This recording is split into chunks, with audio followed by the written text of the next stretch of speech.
Wanita ini bernama Min Hui. Dia adalah direktur perusahaan litbang yang bernama Baian. Min Hui terkenal sangat jarang datang ke acara sosialisasi ataupun pesta-pesta. Semua orang tak menyangka jika dia tiba-tiba muncul di dalam pesta. Pria ini bernama Cheng Qirang. Dia adalah lawan bisnis dari Min Hui. Tak disangka, Min Hui tiba-tiba malah menggodanya karena perjanjian di antara mereka. Min Hui lalu disiram oleh istri Cheng Qirang. Ketika dia akan pergi, istri Cheng Qirang menyiramnya kembali, tapi tiba-tiba ada seseorang yang menghalanginya. Min Hui pun terkejut melihat pria itu. Dia ternyata Qin Shi, CEO dari perusahaan Blue Jay. Qin Shi lalu mengajak Min Hui pergi. Ternyata mereka saling mengenal. 5 tahun yang lalu, Min Hui menolak lamaran dari Qin Shi yang membuat Qin Shi marah dan dendam dengan Min Hui hingga saat ini. Qin Shi mengatakan bahwa dia akan membalas rasa sakit yang disebabkan oleh Min Hui dahulu. Qin Shi lalu pergi. Beberapa saat kemudian, Min Hui menghubungi Cheng Qirang. Dia berkata bahwa telah menyelesaikan tugasnya. Dia meminta Cheng Qirang agar membujuk ayahnya agar bersedia melakukan operasi jantung. Tak berapa lama kemudian, Min Hui tiba di rumah sakit. Anak laki-laki ini bernama Quan Quan. Dia adalah anak dari Min Hui. Dia menderita penyakit kelainan jantung.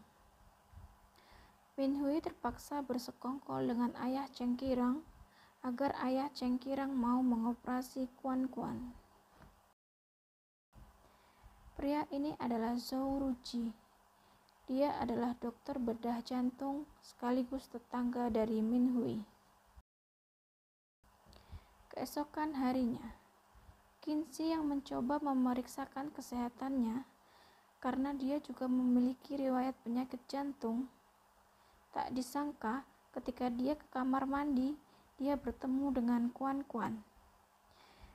Tingkah laku mereka berdua sangatlah mirip.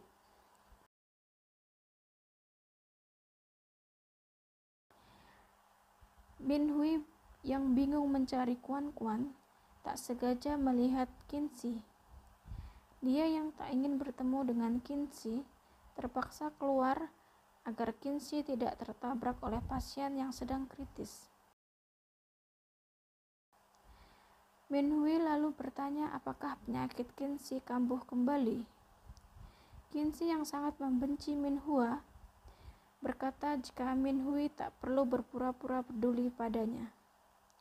Min Hui yang mendengarnya berkata dia berharap agar mereka berdua melupakan masa lalu dan saling memaafkan. Sayangnya, Qin Shi tak mau memaafkan Min Hui. Dia pun bergegas pergi. Keesokan harinya, Min Hui yang berada di kantor tiba-tiba mendapatkan kabar jika proyek MIS yang sedang dia kerjakan tiba-tiba ditunda. Semua orang menjadi sangat panik. Ternyata ada pemegang saham baru yang menunda proyek mereka.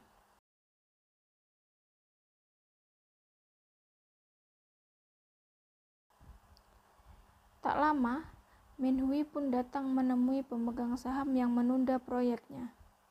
Betapa terkejutnya Min Hui, ternyata orang itu adalah Qin Shi. Min Hui mencoba bersikap profesional. Sayangnya, Qin Shi tak mau mendengar penjelasan dari Min Hui.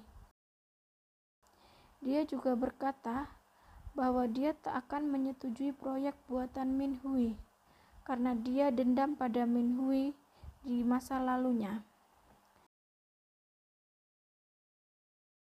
Keesokan harinya, Min Hui tetap datang untuk berusaha bertemu dengan Qin Shi. Hari-hari berikutnya pun sama. Sayangnya Kinsey mengabaikannya.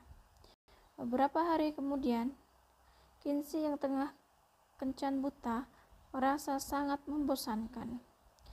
Minhui yang melihat hal itu tiba-tiba datang dan menghampiri Kinsey.